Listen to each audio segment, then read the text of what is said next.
Yeah. Well, you've had that perspective for some time because you grew up by traveling around, and I don't want to expose your personal life, but you traveled with your dad, and then you and Joel have been traveling for a number of years. I think you at one point you traveled the entire world, right? Didn't you go all the way around?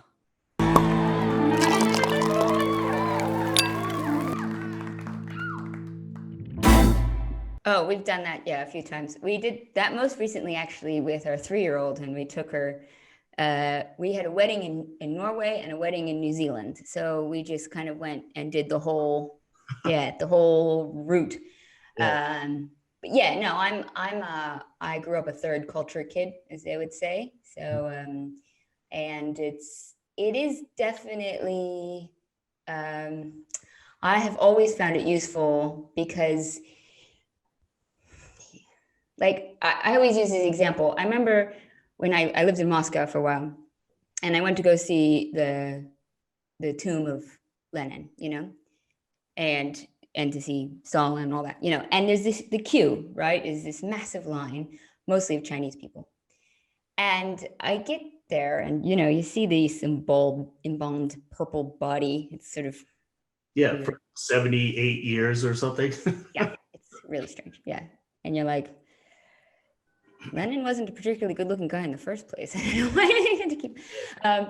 But what struck me, and I mean, I was a teenager at the time, thinking like, wow, like we know this guy's evil, right? So why are these people still worshiping him? How is that cognitive dissonance happening? Like, how do they not know? And it made me realize, wait, like surely there are historical characters in America that we just don't question.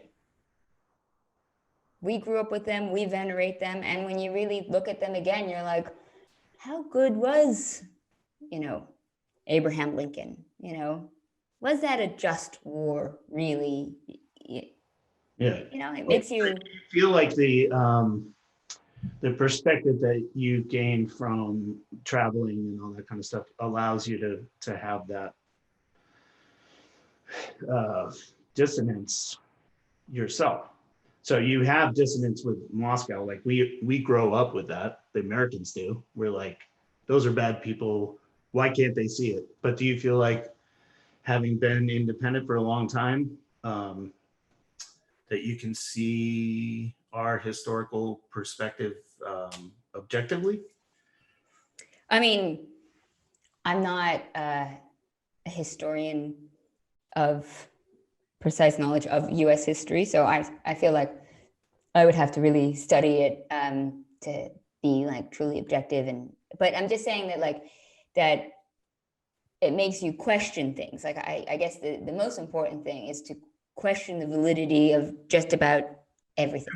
Yeah, I mean, question, like even something as silly, okay, like nowadays I have to explain to people a lot here in Argentina, like American holidays, right? And the version of these American holidays that we had when we were kids that we learned in school are just not the versions that we now teach people. So it's like, hey, it's Columbus Day.